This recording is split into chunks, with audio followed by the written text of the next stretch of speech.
जय श्री राधे।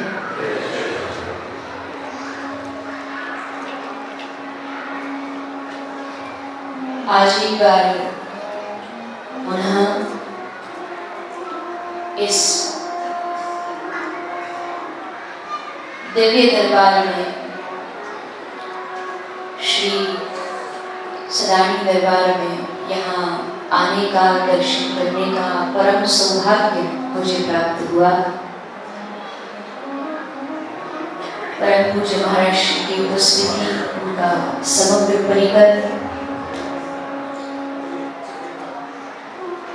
पूर्व में भी कई बार यहाँ आने का मुझे अवसर प्राप्त हुआ है। यहाँ की सेवाएं, यहाँ की अद्भुत शक्ति, भक्ति की शक्ति, संत महापुरुषों के जो आशीर्वाद इस दरबार को प्राप्त है, उसके विषय में अक्सर जब भी यहाँ आना हुआ है, उससे परिचय हुआ है, खूब आनंद की अनुभूति होती है। और जैसा पूज्य महाराज श्री ने भी कहा, बंटी जी भी बोल रहे थे कि यहाँ कोई फॉर्मेलिटीज नहीं होती, बस एक परिवार जैसे जब आज्ञा होती है, जब भी यहाँ आना आसपास होता है और कोई भी यहाँ कार्यक्रम होता है रायपुर या रायपुर के आसपास, तो सदानी दरबार अवश्य यहाँ आना होता है। ये मेरा बड़ा सौभाग्य है।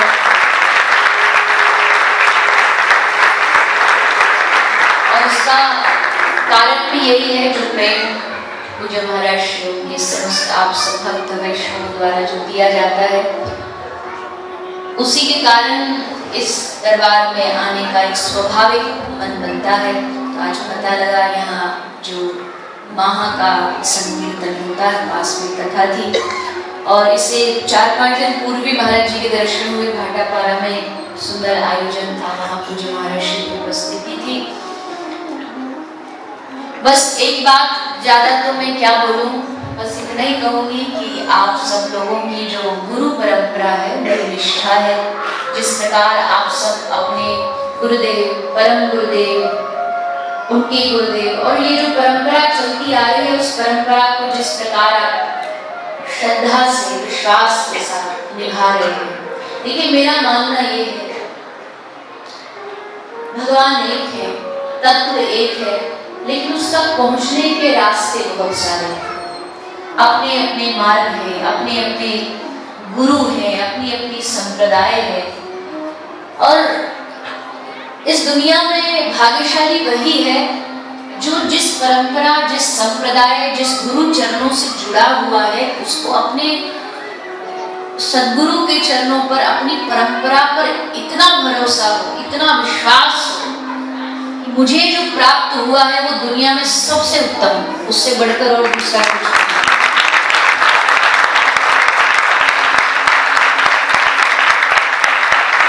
और ऐसा शास्त्रों में हमने पढ़ा है, महापुरुषों के मुख से सुना है। भगवत चरणों के प्रति अनुराग तो है ही है, लेकिन जिसका सद्गुरु चरणों में अनुराग हो जाए, जिसका अपने गुरु चरणों पर पूर्ण विश्वास जागृत हो जाए, उसके लिए भगवान भी फिर कहीं दूर नहीं है, क्योंकि गुरु साक्षात भगवत तुल्य है, साक्षात भगवत तुल्य जिनकी समानता की जाती है। इसलिए यहाँ आके जो विशेष मुझे जो प्रसन्नता होती है वो यही है कि अपने अपने सद्गुरुओं के प्रति जो भाव, जो श्रद्धा आप सबकी है वो ऐसी बनी रहे। एक बार छोटा सा प्रसंग गुरु भक्ति पर सुना, ज्यादा जैसा महाराज जी ने कहा वापस भी जाना है और आप सबका आगे का भी कार्यक्रम है। एक बार क्या होता है, महाराज जी कथा कर रहे होते हैं और कथा में बोल रहे होते हैं कि राम नाम, भगवान का नाम सब बंधनों को खोल देता है। यहाँ तक कि जो संसार के, जो माया के, जो भव बंधन है, उनको भी राम नाम खोल देता है। राम नाम में इतनी शक्ति है। तो एक व्यक्ति, पंडित जी वहां बैठे थे, उन्होंने ये बात रट ली और जहां जाते बस एक ही बात बोलते, राम नाम भव बंधन खोल देता है, राम नाम भव बंधन खोल देता है। वो एक काशी की तरफ गए, एक घर में एक पिंजड़े में तोता बंद था। तो वहां जाके उन्होंने ये बात कही, तो उस तोते ने कहा कि मैं आपकी इस बात से सहमत नहीं हूं, मैं वर्षों से राम राम राम राम बोल रहा हूँ, भव बंधन छोड़ो, मेरा इतना सा जो पिंजड़ा है कैद का, बंधन का, यही नहीं खुला। तुम कहते हो राम नाम से भव बंधन खुल जाता है, किसने बताया तुमको? बोले हमको हमारे गुरु जी ने बताया। कहो उससे वो गलत है। तो पंडित जी वापस आए गुरु जी के, गुरु जी से कहा कि महाराज जी ऐसे ऐसे तोता मिला था, कह रहा था राम नाम बोलना, हमको तो कब से जपते जपते हो गया, कुछ हुआ ही नहीं। तो गुरु जी ने कहा,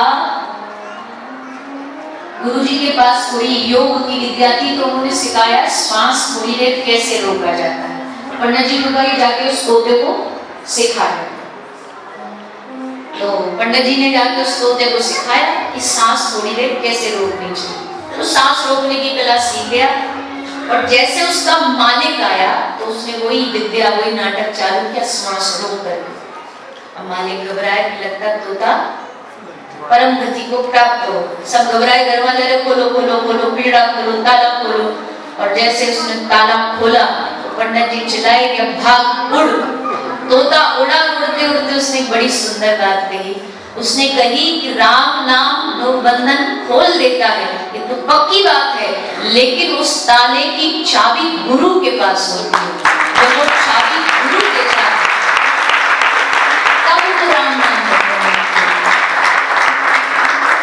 गुरु बिना भगनिधि तरही न, कोई बिना गुरु के भगवान तक पहुंच जाओगे, लेकिन धक्का खा खा के जाओगे। एक होता है बीच शहर में से जाओ, ट्रैफिक, रेड लाइट्स, रुको, 15 मिनट का रास्ता, 1.5 घंटा 2 घंटा। एक है बाईपास, एकदम हाई स्पीड में, फुल स्पीड में, आराम से, बिना कोई ट्रैफिक, बिना कोई रुकावट के आप पहुंच सकते हो। गुरु वो हाईवे जहाँ कोई रुकावट नहीं, जहाँ कोई झंझट नहीं, जहाँ कहीं रुकना नहीं, और गुरु चरणों को पकड़ो और बस भव से पार हो जाओ। और एक चीज से और समझ आता है, जैसे मैं अक्सर कथा में उदाहरण देती हूँ कि मान लीजिए रायपुर से एक चींटी को दिल्ली जाना हो तो कैसे जाएगी? उड़ के जाएगी, ड्राइव करके जाएगी।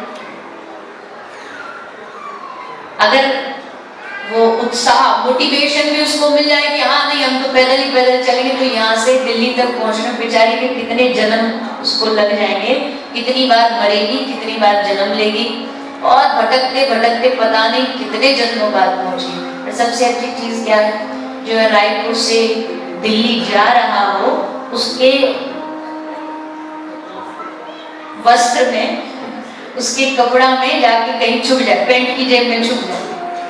अब वो टिकट वो लगाएगा, पैसे वो लगा रहा है, और वो फ्री में बैठी बैठी आराम से फ्लाइट की यात्रा करके दिल्ली पहुंच जाएगी चंद घंटों में। वैसे ही भगवान तक पहुंचने के लिए हम जैसे छोटे मोटे लोगों को न जाने कितने जन्म लग जाएंगे, लेकिन वही अगर गुरु के चरणों को पकड़ के तुम बैठ गए तो बड़ी आसानी से वो गुरु आपको भगवान अपना बल भी नहीं लगा, अपनी भी नहीं लगानी पड़ी, बस शरणागति।